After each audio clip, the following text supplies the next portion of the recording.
Hello and welcome to Experience Design 1. I hope you all had a wonderful summer. I look forward to teaching you all this semester. It's going to be interesting doing it all online, but I'm I'm pretty enthusiastic that we can do it and have a great experience working on this all together.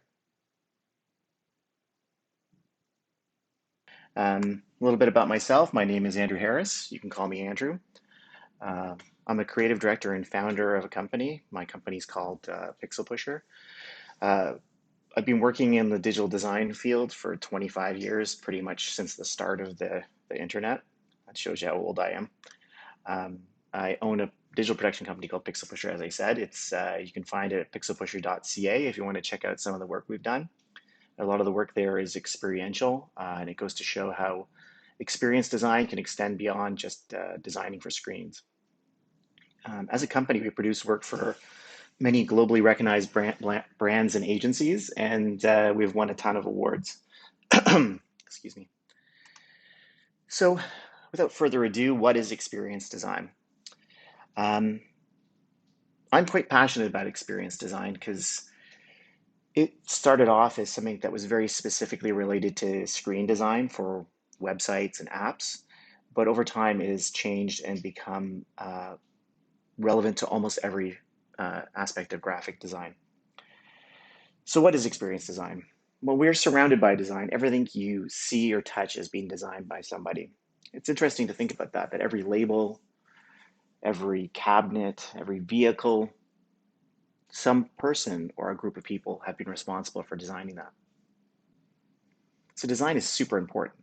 It is in our lives every day, everywhere, everything we see and touch and feel. Just a quick example is a coffee cup. You probably use these a couple of times a day. And do you ever think much about what goes into the design of a coffee cup? It seems so common and so ubiquitous. Well, coffee cup design has changed over the years. It has developed and it's gotten better. Um, Coffee cups used to be styrofoam, which was great for keeping the heat in, but styrofoam is very wasteful. It's not biodegradable and it can't be recycled. The lid design also used to be these like very thin plastic lids that had rip tops on them. You'd rip open the part you drank from, but they were very flimsy and it was easy for the cat to pop off. Quite often coffee would spill down the edge of it. Um, so over time, designers have actually worked to improve the design of the cup. The cup's now made out of paper, so it's recyclable. The downside to a paper cup is that, unlike styrofoam, it doesn't keep the heat in. So if you have like a steaming uh, hot cup of coffee, it'll burn your hand through the paper. So, to facilitate to kind of to correct that, we've created these sleeves, those brown cardboard sleeves that provide a bit of heat protection. The lids themselves, they snap on much more kind of aggressively. And instead of having that little rip top, which was prone to like kind of ripping the wrong way or making too big a hole, there's a hole that's built into the cup and it's designed in such a way, there's a little reservoir there that it doesn't kind of gush over your face when you drink through it. So if you think about something as simple as a coffee cup and all the steps of kind of design it's gone through to get better, you start to get a sense of what experience design is about. Um, we could have just left the original cup design and everybody would just deal with the problems. And that's something you'll discover in experience design is that sometimes we have things that are poorly designed that we use in our lives every single day, and nobody's ever really bothered to fix them, and we just kind of work around it. Um, one thing that I think this will be fixed, but one example that always comes up in class is the Presto card and the way you have to recharge credits on the card. It's very clunky. You put money in, it might not show up for a day or two. You actually have to tap the card at a TTC vehicle to get it to activate. All these things are kind of counterintuitive and aren't the kind of an optimal experience, right? Ideally, you should be able to purchase credits on your phone and use them from your phone. You shouldn't even need a card. 99% of good design is invisible. I kind of cribbed that name, this description from a podcast called 99% Invisible, which I highly recommend you guys check out. It's a thoroughly entertaining podcast, and it's about design and architecture in all its different forms. and about what makes good design and how good design happens. And I think it would be very relevant, even though it's not strictly about graphic design, it's a podcast. The design thinking, I think, is important here.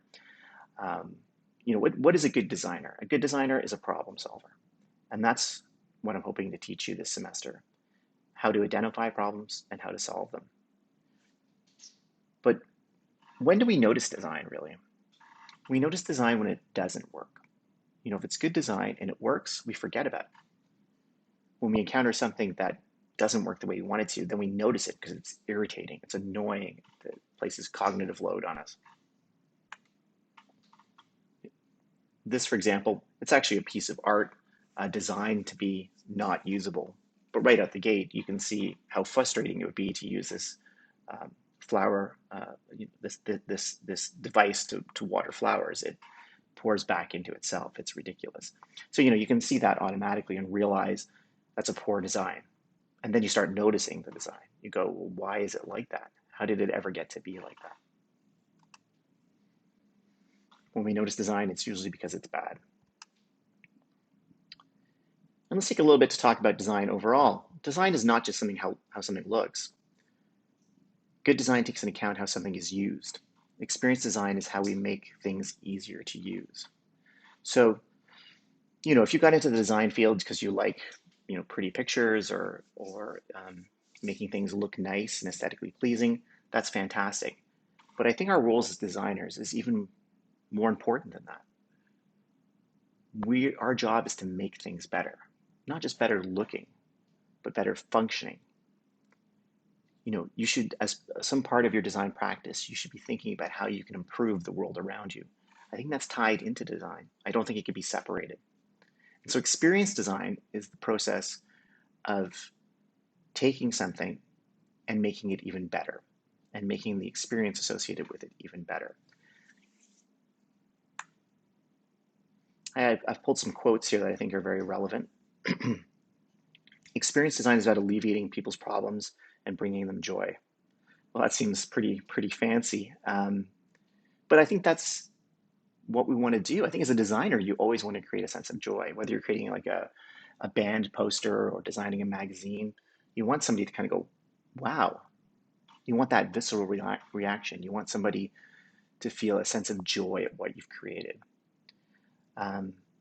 Experience design is about alleviating people's problems and bringing them joy through products, services, and systems that should improve the quality of their lives, reduce stress, and create efficiencies that did not previously exist. I think that this is wonderful, and this kind of encapsulates everything I'm trying to say. It means at the core of experience design is the understanding of people's needs and the will to improve their lives. Now, as a graphic designer, you may not feel that the work you do as a graphic designer can improve people's lives, but I think you're wrong.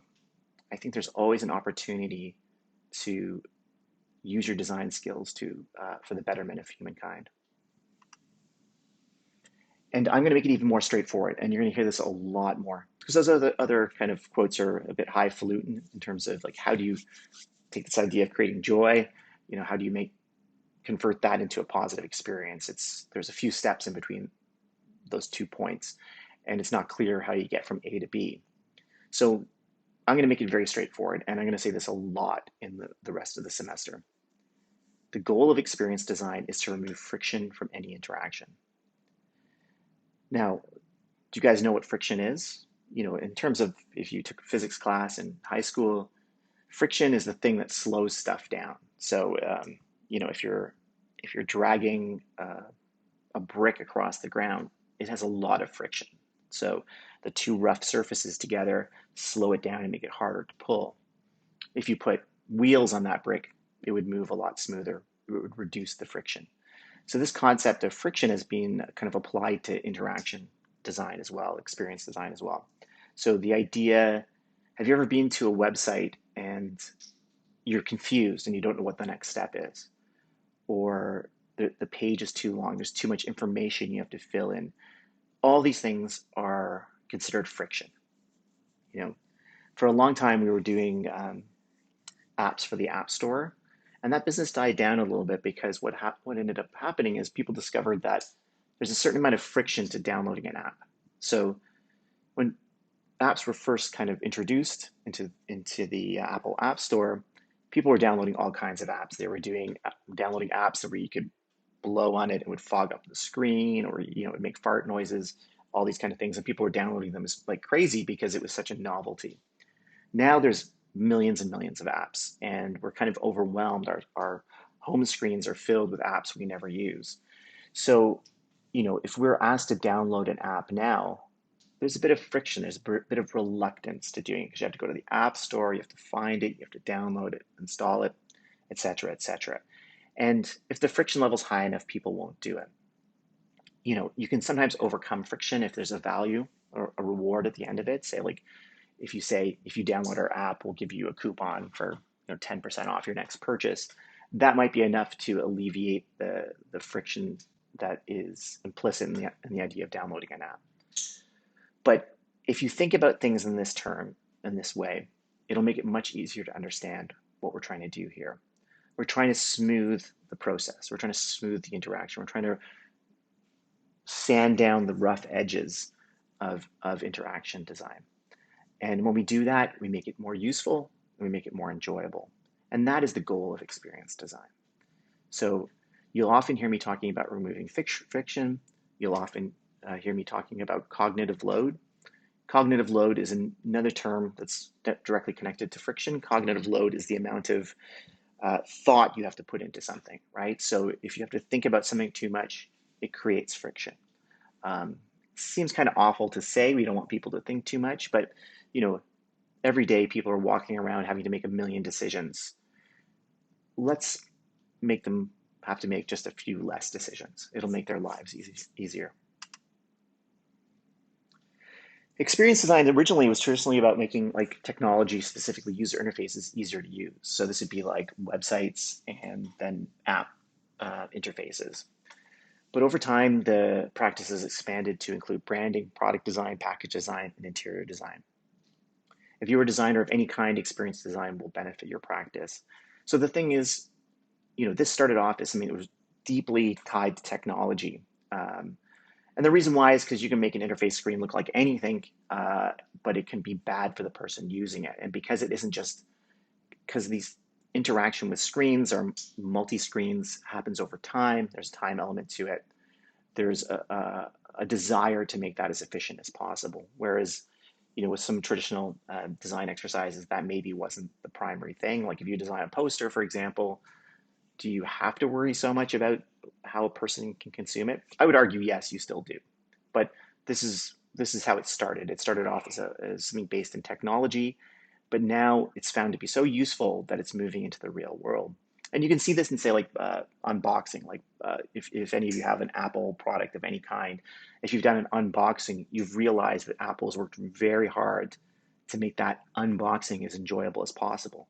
It isn't in a blister pack. It's in a nice cardboard box that slides open. It's very well made, and everything is there in the way that you expect them. The cords are wrapped in pieces of cardboard that hold them into a nice circular pattern.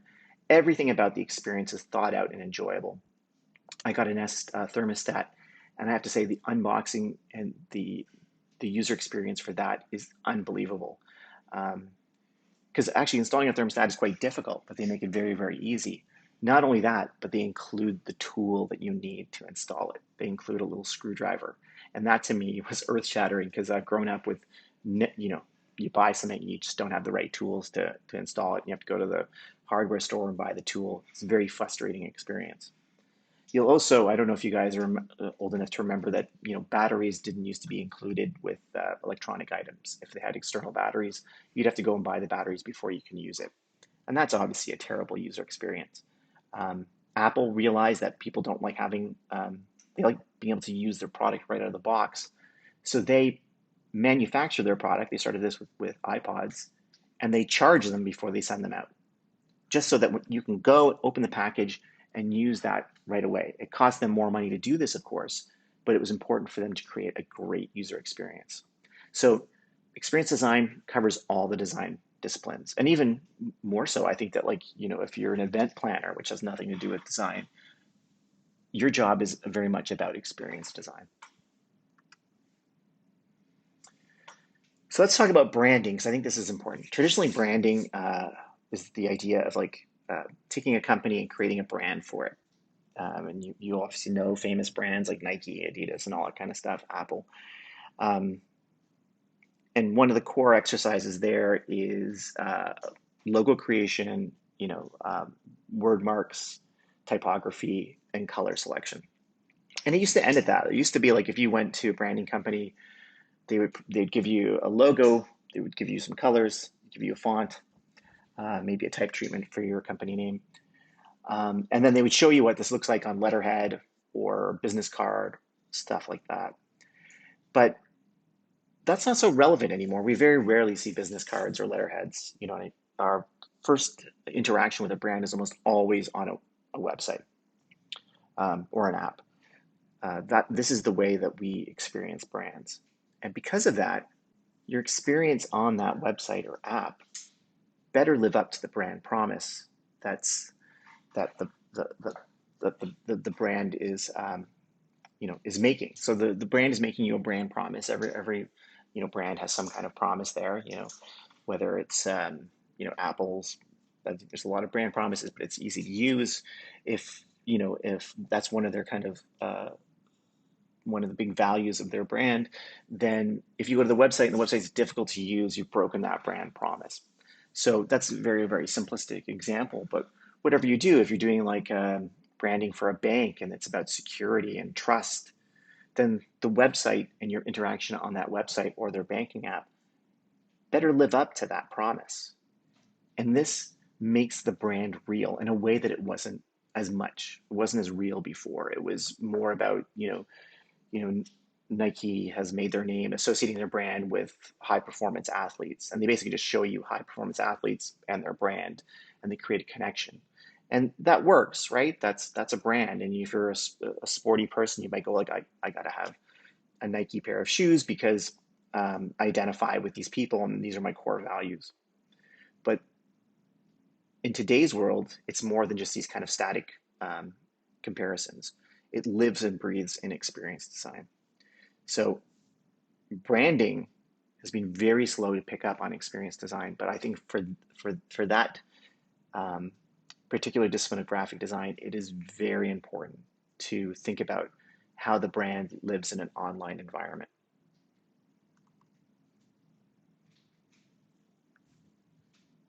Okay, so I think we've already talked about friction.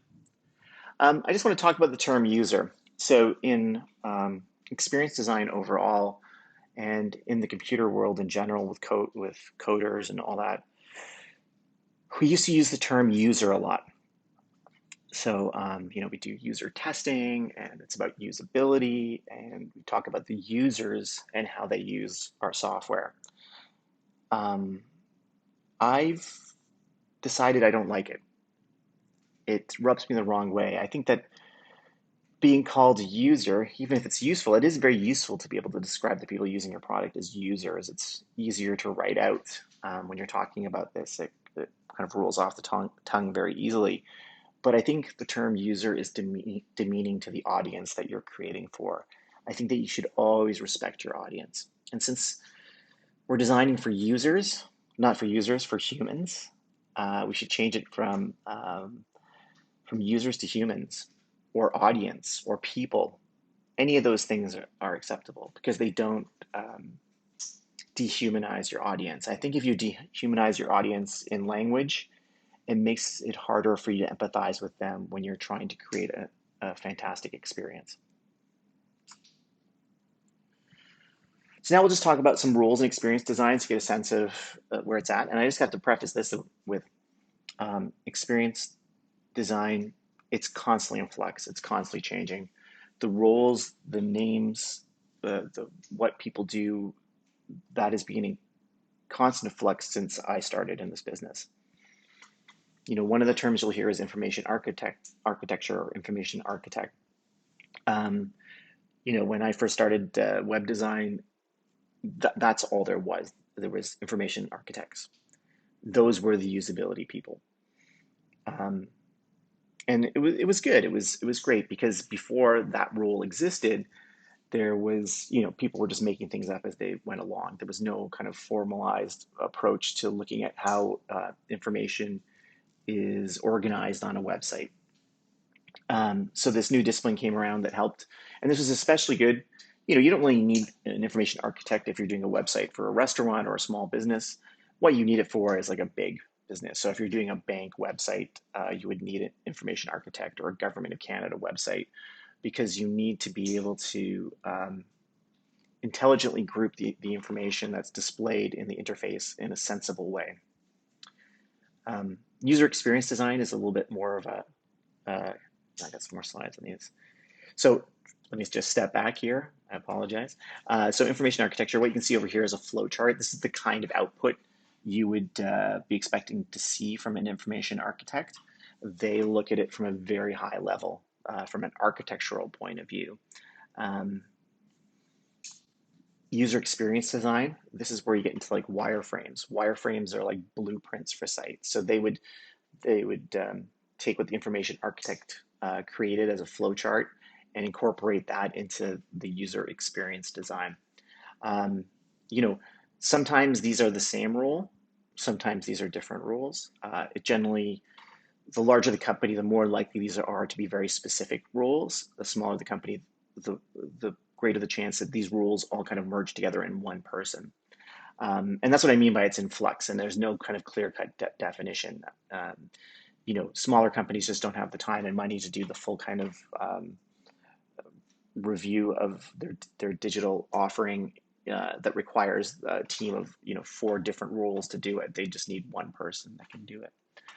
So user experience design, this is obviously what the focus of this class will be about.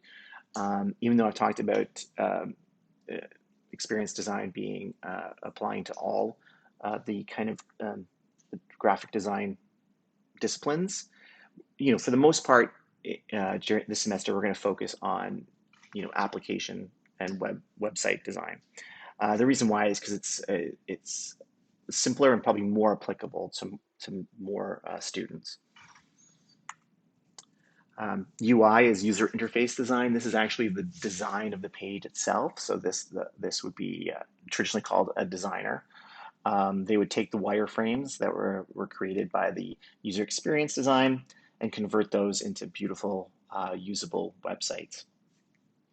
And there's one more role we'd like to talk about. This one's the newest one, I'd say, interaction design. And this is the very specific design of how the elements on the screen work. A lot of times it has to do with animation, or whether the pages transition from left to right or fade in and out. It's the actual design in time, in motion, how those things all work together. So there we go. So you can see, an interaction designer has designed the way this menu slides around, and it adds a sense of kind of knowledge of your spatial place in the app, and it also adds a bit of joy and beauty to it as well. Before we jump into the course objectives, I just want to say that overall, my objective here is to get you ready for the workplace. So, I work in the real world. I'm not a full-time instructor, and I know what people are looking for in terms of hiring and what they're looking for in terms of an employee. And I would encourage all of you to consider a career in this. We need more people doing experience design and interaction design, and there's good jobs out there for you. So if you have any kind of desire to kind of work in this space, I would highly encourage you to look into it more. And I can help you in any way you want. I can point you to companies that are looking for people. I can make introductions. I can tell you what the good agencies are and what bad agencies are. But anyway, back to course objectives. The focus of this course is experience design and UI design. I want to really kind of bake in the importance of brand and experience design, because I think it's very, very important. develop and implement solutions to problems encountered in all phases of the design process. So I think I said this previously, but the most important thing about this class is problem solving.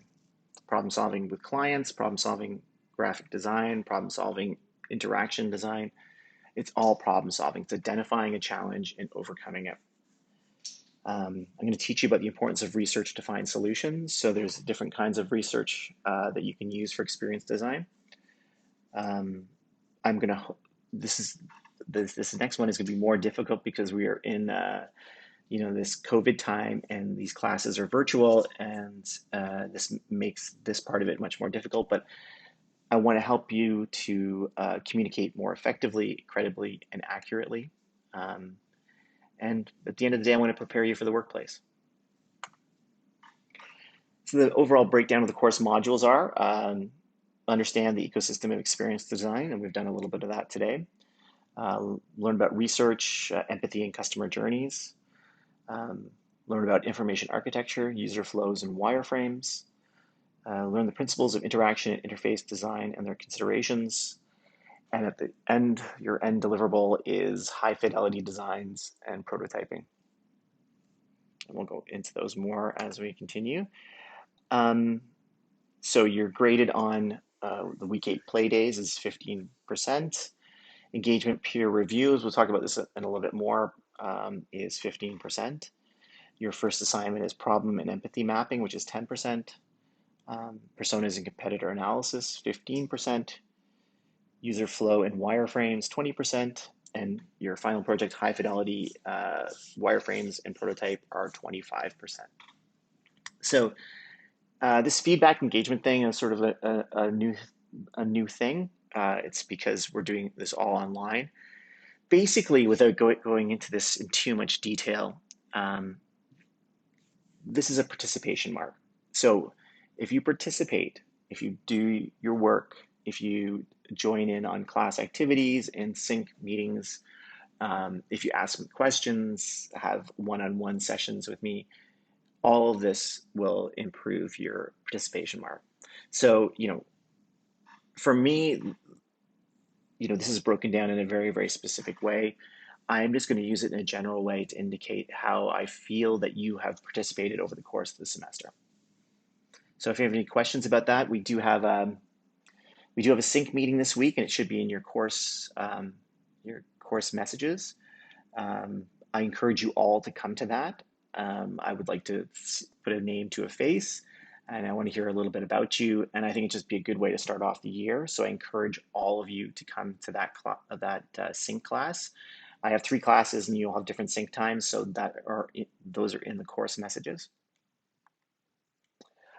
These are my expectations for the course, and this lies outside of if you just go and read the assignments and do the assignments as written, you will not get a great mark, because I have expectations that are above that. So all assignments must be submitted as presentations, PowerPoint, Keynote, PDF. PDF probably makes the most sense.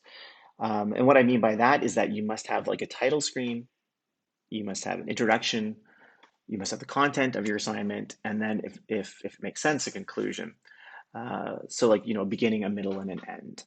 The reason why I do this is because you're never going to present a PDF, like a Word document to a client. You're going to be, from the moment you get hired and for the rest of your career, you're going to be presenting everything in basically a PowerPoint.